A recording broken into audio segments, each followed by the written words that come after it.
আসসালামু আলাইকুম। আমি স্বর্ণালী হোম কিচেন ব্লগ থেকে আপনাদের সবাইকে জানাচ্ছি অনেক অনেক ভালোবাসা ও স্নেহ। আশা করি আপনারা সবাই ভালো আছেন। আলহামদুলিল্লাহ, আপনাদের দয়া আল্লাহর রহমতে আমিও অনেক ভালো আছি। আজকে মূলত আপনাদের সাথে একটি রেসিপি শেয়ার করব। তো প্রথমে আপনারা দেখে বুঝতেই পেরেছেন আমি আপনাদের সাথে কি শেয়ার করতে চলেছি। প্রথমে আমরা একটি বল নিয়ে নিব। বল নিয়ে তারপর 2 কাপ 2.5 কাপের মতো এখানে ময়দা নিয়ে নিব। তারপর 1 চামচের মতন আমি এখানে সল্ট বা লবণ নিয়ে নিব। লবণ নিয়ে আমি এখানে মোটামুটি 9 থেকে 12 চামচের মতো তেল দিয়ে দিব, যাতে তেলটা একটু বেশি হয়। তেলটা বেশি হলে কিন্তু আমি যেহেতু এটা দিয়ে রুটি করব, তো রুটিটা খেতে ভালো লাগবে।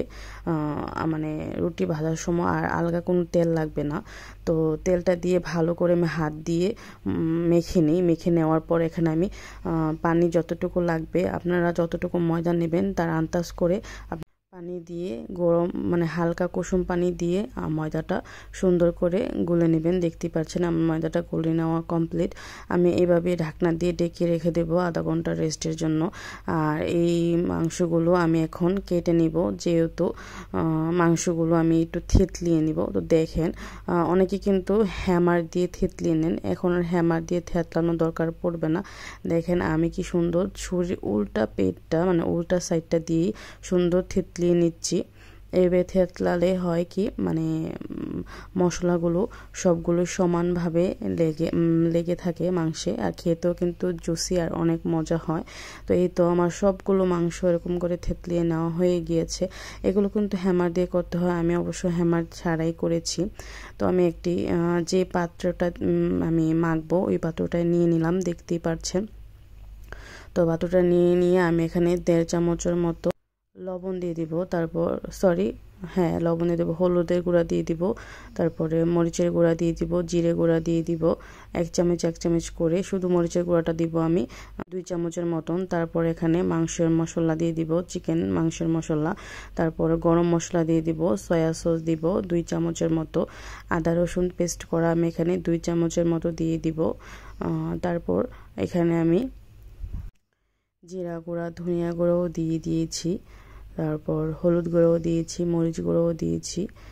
তারপর এখানে আমি চিলি ফ্লেক্স যেটা হয় এটা দিয়ে দিব। চিলি ফ্লেক্সটা দেওয়ার পর আমি এখানে বাসায় তৈরি করার যে দইটা হয় ওই দইটাই আমি এখানে দিয়ে দিচ্ছি। দেখতে পাচ্ছেন আমি কিন্তু ফাটিয়ে নিইনি, বা দইটা আমি ফাটিয়ে নিইনি, এভাবেই দিয়ে দিয়েছি 8 থেকে 9 চামচের মতো ছোট চামচ দিয়ে। তারপর আমি একটি লেবুর 4/1 ভাগ আমি এখানে রসটা চিপে দিয়ে দিই, 1 চামচের মতো হবে মেবি। তারপর এখানে আমি টমেটো সস দিয়ে দিই 4 থেকে 5 চামচের মতো দিয়ে সুন্দর করে ম্যারিনেট করে রেখে দিই নর্মাল ফ্রিজে আধা ঘন্টার 40 মিনিটের জন্য মনে হয়। তো রেখে দেওয়ার পর আমি এটা বাহির করে নিয়ে আসলাম। আর এখানে এটা হলো বেসনটা আমি চেলে নিয়েছি। চেলে নিয়ে এখন আমি চিকেনটা দিয়ে কুট করে নিব, যাতে মশলাটা বের হয়ে না যায়, যাতে ভিতরে জুসিনেসটা থাকে। দেখতেই পাচ্ছেন আমি কিভাবে আলতো হাতে মশলাটা পুটটা করে নিচ্ছি, কুট করে নিচ্ছি। তো এটা বেশি চাপা দিতে যাবেন না, হালকা করে আলতো হাতে এভাবে হালকা হালকা করে লাগিয়ে নেবেন। বেশি কুট করলে ভার হয়ে যাবে, খেতে ভালো লাগবে না। তো এই তো আমি সবগুলো এইভাবে করে নিব। আপনাদের দেখানোর সুবিধার্থের জন্য আমি আপনাদের 2-3 বার দেখিয়ে দিলাম। তো তারপরে এভাবে কুট করে রেখে দিব। তো একটি ফ্রাই প্যান বা কুকার বসিয়ে দিব। তারপর ওখানে তেলটা যখন একটু হাই হিট হয়ে আসবে তখন আমি চিকেনগুলো দিয়ে দিব। এই তো দেখতেই পাচ্ছেন আমি কিন্তু দিয়ে দিলাম চুলায়। দিয়ে এখন আপাতত নর্মাল হিটে রেখে হালকা বয়েল করে নিব। ভাজা তো করব ঠিক আছে, তারপর একটু বয়েল করে নিব। এই তো এক পিঠ আমার হয়ে গিয়েছে, কিন্তু আমি ঢাকনা দিয়ে ঢেকে রেখে দিয়েছিলাম। আরেক পিঠ করে নিব। আর আপনারা বেসনটা যখন মাংসটার সাথে লাগাবেন তখন দেখে ভালো করে লাগাবেন, বেশি করে লাগাবেন না। বেশি করে লাগালে খেতে ভালো লাগবে না, ভিতরে জুসিনেসটা থাকবে না।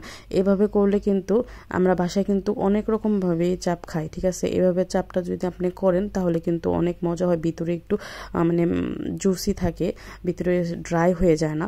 তো আমি অন্য পাশে রুটিটাও বেলে নিয়ে করে নিচ্ছি। রুটি বেলা তো আমরা সবাই জানি কীভাবে বেলতে হয়, তো রুটি বেলা আর দেখালাম না। তো এই তো রুটি আমি সুন্দর বেলে নিয়ে ছেঁকেও নিচ্ছি। আমি শুধু নর্মাল রুটি তো এখানে তৈরি করেছি, আমি কিন্তু এখানে তন্দুর রুটি তৈরি করিনি।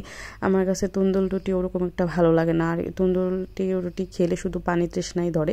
তার জন্য আজকে আর তন্দুর রুটি করলাম না, নর্মাল রুটি করে নিলাম একটু তেলটা বেশি করে দিয়ে। এখন কিন্তু আমাদের তেল লাগবে না, যেহেতু আমরা এখানে ময়দাটায় তেল বেশি করে দিয়ে দিয়েছি, এটা বেশিক্ষণ লাগবে না। আর এই রুটিটা আপনি ঠান্ডা হওয়ার আধা ঘন্টা 1 ঘন্টা পরেও খেতে পারবেন, নরমই থাকবে, ওরকম শক্ত হবে না। তো দেখতেই পাচ্ছেন এই যে 1 পিঠ 2 পিঠ হয়ে গিয়েছে। এখন আমি উঠিয়ে নিব চাপগুলো। তো রুটিটাও অন্যদিকে উল্টিয়ে দিচ্ছিলাম, যেহেতু 2 চুলায় বসিয়েছি। আমার কোনো হ্যান্ডমেড নেই, আমি সব কাজ আমার নিজের কাজ আমি একাই করি। পুরো একটা ফ্ল্যাট গুছিয়ে রাখি আমি নিজেই, রান্নাও করি আমি নিজেই। তো এই তো প্রথমগুলো আমি উঠিয়ে নিলাম, তারপর আমি অন্যগুলো দিয়ে দিচ্ছিলাম। দেখেন কি সুন্দর দেখা যাচ্ছে, কিন্তু খেতেও কিন্তু অনেক মজা হয়েছে, যা বলার মতো না। আর এতক্ষণ যারা আমার ভিডিওটা ধৈর্য সহকারে দেখছেন তাদেরকে জানাচ্ছি অসংখ্য অসংখ্য ধন্যবাদ।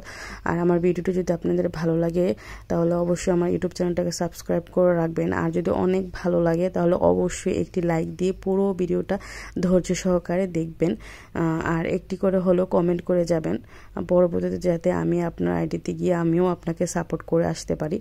তো এই তো আজকে তৈরি হয়ে গেল আমাদের চাপ আর রুটি। তো দেখি জিহ্বায় পানি চলে আসছে। তো আজকে এই পর্যন্তই, সবাই ভালো থাকবেন, সুস্থ থাকবেন। আল্লাহ।